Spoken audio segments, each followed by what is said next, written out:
मंगल मूर्ति मारुति नंदने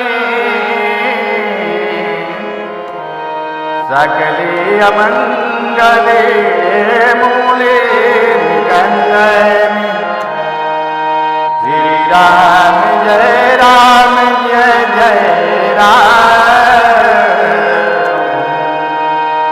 जय जय वीर हरण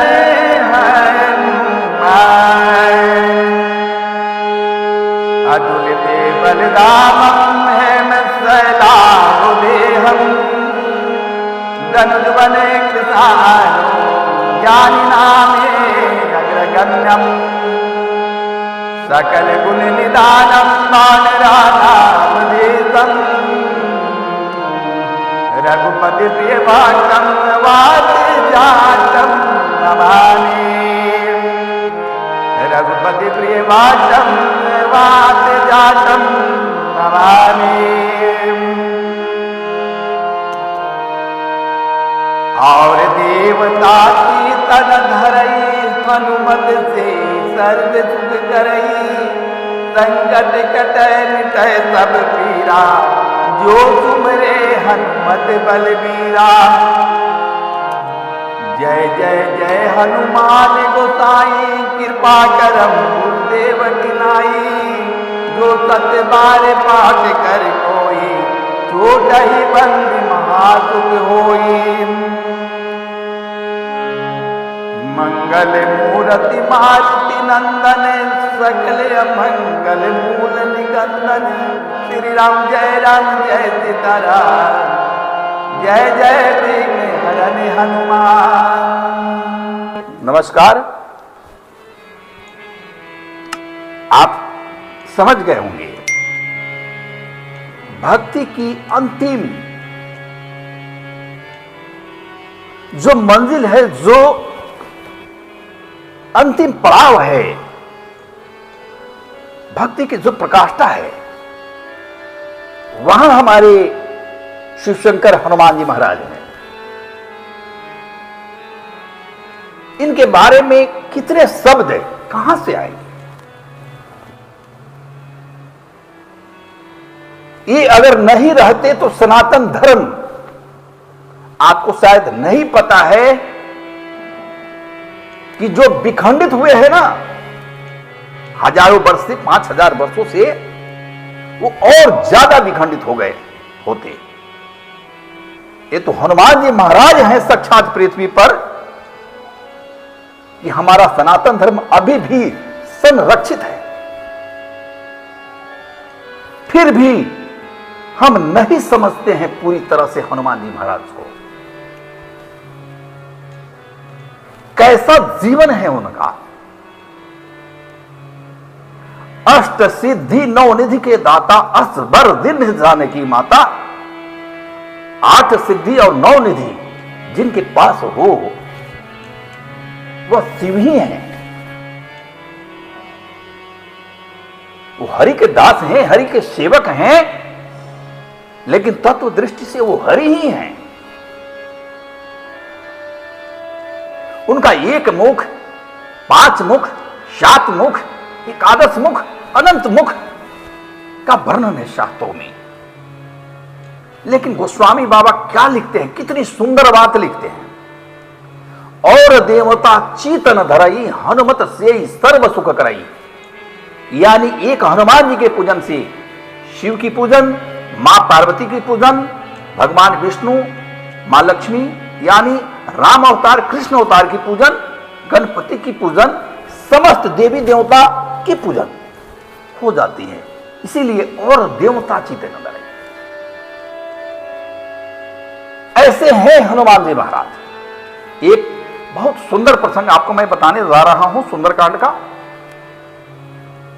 कि बहुत मैं धीरे धीरे आपको बताऊंगा। बहुत सारे रहस्य जिस पर काफी समाज में विवाद भी है, कलह भी है हमारे शास्त्रों के बारे में, और कुछ है दोष भी है।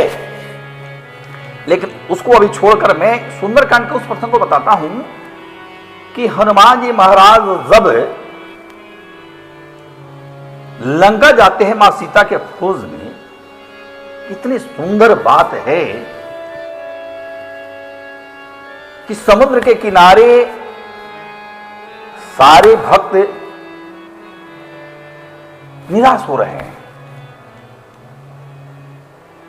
अंगद जी कुछ कह रहे हैं, जमन जी कुछ कह रहे हैं।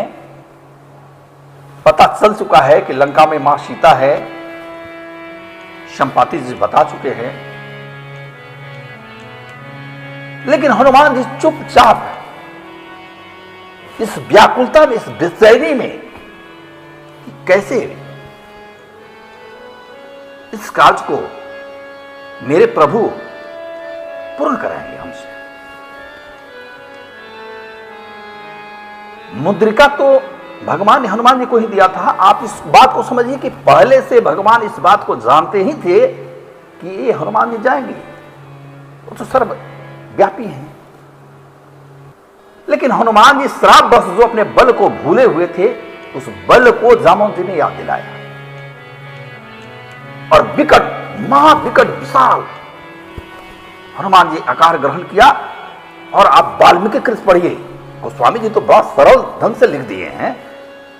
वाल्मीकि ऋषि तो ऐसा अद्भुत वर्णन है हनुमान जी का, आप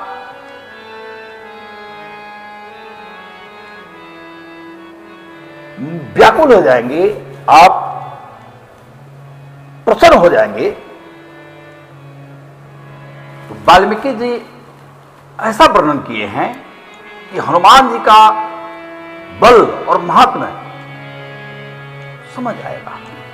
बहुत अद्भुत वर्णन है, व्यापक उनके शक्ति का प्रभाव है। हनुमान जी जब चलते हैं समुद्र में तो क्या क्या हलचल होती है, हवा, छोटे छोटे चट्टान सब साथ, लगता है गर्जना हो रही है, इतना वेग है हनुमान जी का, अद्भुत प्रसंग है।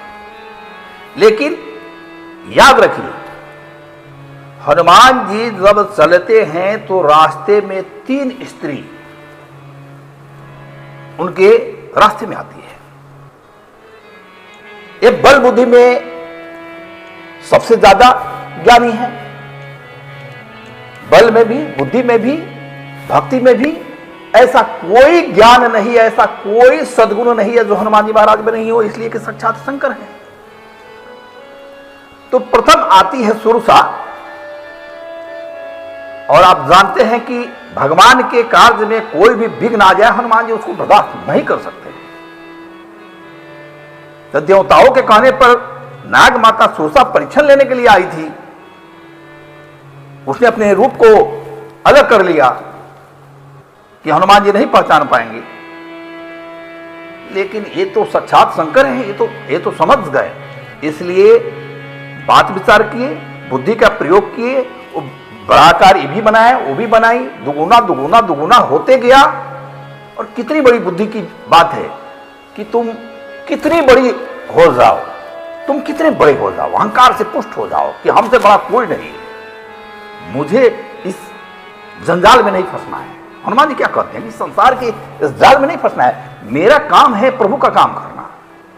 तो अगर हम यहां फंस गए तो फंस जाएंगे, हो सकता है एक आध जन्म बर्बाद हो जाए। तो उन्होंने बुद्धि का प्रयोग किया और तुरंत गए और निकले। बस मां सुरसा प्रसन्न हुई, आशीर्वाद दिया और आगे बढ़ते हैं। ये हनुमान जी ये बताते हैं संसार को कि जीवन में ज्यादा उलझिए मत, बस एक लक्ष्य रखिए जीवन का और भागते रहिए अपने कार्यों में, अपने जो जीवन मिला है अच्छे कामों में लगा दीजिए। लेकिन जब वो आगे बढ़ते हैं और सिंका मिलती है तो सिंका क्या करते थे कि छाया रूपी जो भी उधर से गुजरता था उसको खींचती थी, आकर्षित करती थी और भक्षण कर देते थे। हनुमान जी ने देख लिया, समझ लिया कि नहीं, ये तो अभी तक बहुत लोगों को मार चुकी है, ये तो समाज के लिए कलंकित है। स्त्री तो होना दूसरी बात है, ये राक्षसी है, ये किसी का भला नहीं कर सकती है, ये स्वयं का भला नहीं कर सकती है, न लोगों का भला करेगी न स्वयं का। ये भी पाप कर्म कर रही है तो इसके भी प्रारब्ध खराब ही हो रहे हैं। इसलिए हनुमान जी ने सींका को मार दिया। कितनी सुंदर प्रसंग है कि मार देना, यानी जीवन में ऐसा कोई घातक मिल जाए, वो स्त्री ही क्यों ना हो, तो आप क्या करिए, उसे मार देना, आप उससे किसी तरह निकल जाइए। वो आपके जीवन में कुछ नहीं, उसका कोई मतलब नहीं है, कोई महत्व नहीं है, कोई अस्तित्व नहीं है, आप निकलिए, भले उसके लिए कुछ भी करना पड़े। तो हनुमान जी बताते हैं कि जो समाज का नहीं है, जो खुद का नहीं है, जो जीवन में किसी का भला नहीं कर सकता है, जो सबकी हत्या कर रहा है, उसे तो नहीं ही रहना ठीक है समाज के लिए। तो हनुमान जी ये बात बताते हैं। और जब तीसरी लंकनी मिलती है, जब ये सूक्ष्म रूप बना के प्रवेश करना चाहते हैं, तो कितनी बड़ी अद्भुत बात है कि हनुमान जी एक मुष्टिका का प्रहार करते हैं, पूरी तरह से नहीं मारते हैं। वो जानते हैं कि ये लंका जो है, ये स्वर्ण की लंका, इसके पीछे के इतिहास रहे हैं, रावण महाज्ञानी हैं और काफी तंत्र मंत्र की सिद्धि उनके पास है। तो ये जो देवी है, ये कोई दैविक शक्ति है,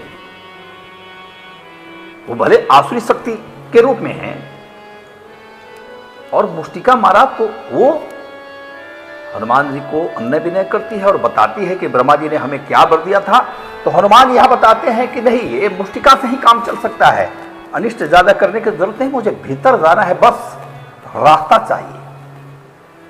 तो तीन स्त्री से मिलने के बाद तीन व्यवहार हनुमान जी करके समाज को यह दिखाना चाहते हैं कि जीवन जो है विचित्र है, बस अपने मंजिल पर पहुंचिए। और आप ऐसे विकार में, अब वहां मैं सुरसा को क्या कहता हूं कि ये अहंकार की प्रकाष्ठा, हनुमान जी वहां बचते हैं। और मैं सीका को इस बात में लेता हूं कि मृत्यु की देवी लोगों का भक्षण कर रही है। तो हम जीवन में आए हैं, कुछ साल गुजारने आए हैं, तो हमें इस चीज का कोई प्रयोजन नहीं। हम जब तक हैं, हम अच्छे ढंग से रहें, तो इस मृत्यु की देवी से भी मेरा कोई प्रयोजन नहीं है। और लंकनी, तो मुझे बस रास्ता चाहिए, ज्यादा विघ्न मत करो, मुझे जाना है, रास्ता दे दो। तो हनुमान जी जीवन के ऐसे देवता है कि जाते किसके लिए है, एक स्त्री मां सीता के लिए जाते हैं। वरदान किसे प्राप्त होता है, तो मां सीता से प्राप्त होता है। उनके जीवन में उस सुंदरकांड में 4 स्त्री, 3 को आप मैं बता दिया, 4 साक्षात भगवती जनक नंदिनी सीता जी हैं। और सीता जी के पास जाते हैं, सारी कहानी आपको पता भी है।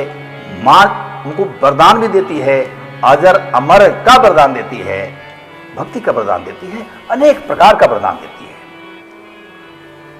तो हनुमान जी के शौर्य को, बल को, गुण को, बुद्धि को अगर हम जीवन में समझ ले, तो हमारे अंदर कोई बुराई आ ही नहीं सकती है। हम जीवन को जी सकते हैं, जीवन में चल सकते हैं। साक्षात पृथ्वी पर हनुमान जी महाराज हैं। तो इसलिए हनुमान जी के अनेक मंत्र हैं। अगर किसी को बहुत बड़ा भूत प्रेत या दैविक प्रकोप या तंत्र बाधा का परेशानी हो, तो एकादश मुखी हनुमान जी का रात्रि 8 बजे के बाद दक्षिण दिशा के तरफ एक सरसों तेल का दीपक लगाकर और 11 पाठ करना चाहिए। कुछ दिनों में आपके सारे ऊपरी बाधा दूर हो जाएगी। हनुमान चालीसा अगर 108 पाठ या 100 पाठ या 31 पाठ 31 दिन तक कोई भक्त अगर किसी कामना के लिए करता है, तो उसकी कामना पूर्ण होते हैं। लेकिन एक बात बता दूं धर्म पर से, ईश्वर पर से, भगवान पर से हमारा विश्वास कब उठता है? जब हम बहुत गलत व्यक्ति होते हैं और गलत मनसा से जब किसी को उपासना करते हैं और जब मेरे काम नहीं होते हैं तो हम उन पर प्रश्न चिन्ह लगा देते हैं कि उनके पूजा से कुछ नहीं मिलता है। हनुमान जी अगर शिव के अंश है, शिव के स्वरूप है, भगवान के परम भक्त हैं, तो हनुमान जी क्या गलत आपके पाप कर्म में आपका साथ देंगे? बिल्कुल नहीं। आपसे कोई जानबूझकर भी गलती हुई, अनजाने में गलती हुई, आप प्रायश्चित भाव से है, कभी कभी गलती हो जाती है तो जाइएगा तो आपकी मदद करेंगे। लेकिन आप सिर्फ गलत काम करते रहें तब किसी भी देवी देवता के पास जाते हैं, भले क्षणिक आपको लाभ मिल जाए, क्षणिक फायदा मिल जाए, लेकिन उससे ज्यादा बाद में आपको नुकसान उठाना पड़ता है। इसीलिए जो मंत्र तंत्र देवी देवता पर जो इस तरह के आक्षेप लगाते हैं वो मेरी बात को ध्यान से सुने कि सारे शास्त्र सत्य है, जो भी लिखा हुआ है, जो सतबार पाठ कर कोई बिल्कुल सत्य है। बस हमें पूरी श्रद्धा विश्वास के साथ जाना पड़ेगा और अपने कुकर्मों को, अपने पापों को, अपने दूसरे के अनिष्ट करने के लिए कुछ नहीं करना चाहिए। ये सात्विक देव हैं। कोई भी देवता, कोई भी देवी, कभी कोई नहीं चाहता कि मेरा भक्त जो है बहुत ये करे। कभी कभार कुछ कुछ अपवाद है। तो अगर आप ऐसे हैं तो हनुमान जी अष्ट सिद्धि नवनिधि, यानी आपकी गरीबी दूर कर सकते हैं, आपके जीवन में आपको व्यापार में प्रगति हो सकता है, यानी जीवन के सारे समस्या सुलझ सकते हैं, एक हनुमान जी की कृपा से। तो हनुमान जी को समझिए। सुंदरकांड का पाठ कभी मैं बनाऊंगा इस पर वीडियो, काफी अनुभव है सुंदरकांड के पाठ का हमको। तो कलयुग में हनुमान जी साक्षात हैं। बस आप उनको भजिए तो प्रेम से, श्रद्धा से, आडंबर से नहीं, सर्वप्रपंच से नहीं। अब तब देखिए एक हनुमान चालीसा का पाठ आपको लाभ देगा। जय श्री